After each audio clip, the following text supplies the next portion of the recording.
On a trouvé sur la vidéo précédente que la durée du film plus le commentaire était de 2h75. On sait qu'il y a un problème.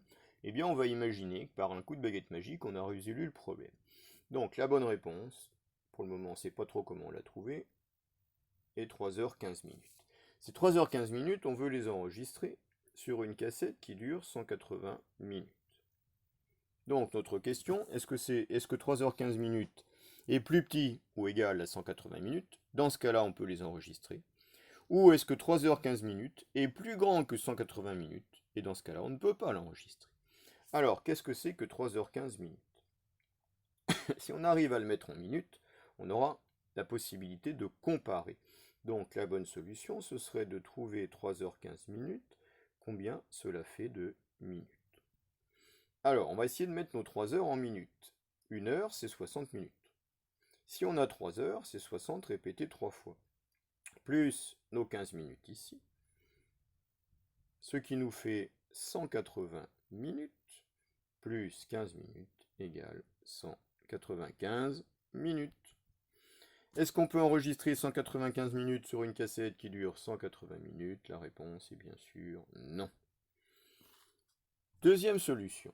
On va partir cette fois-ci de nos 180 minutes et on voudrait les mettre en heures et minutes pour comparer à nos 3h15 minutes.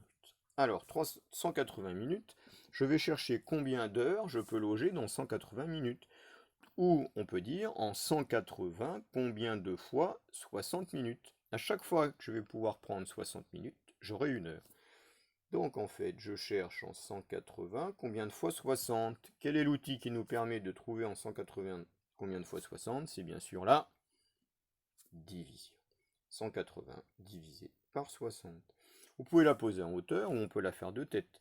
En 180 combien de fois 60? 3 fois 6, 18. Donc 3 fois. Ce qui veut dire que 180 minutes, c'est égal à 3 heures. Et il reste 0, donc 0 minutes. Alors, est-ce qu'on peut enregistrer... Donc, on a une cassette qui dure 3 heures.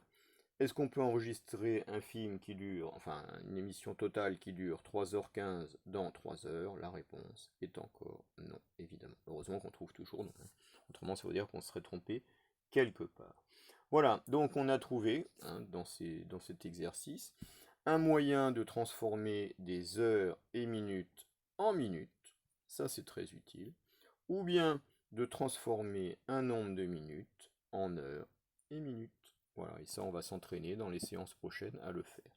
N'oublions pas quand même nos problèmes de l'autre vidéo sur la soustraction et l'addition. Mais ça, bien sûr, c'est une autre histoire.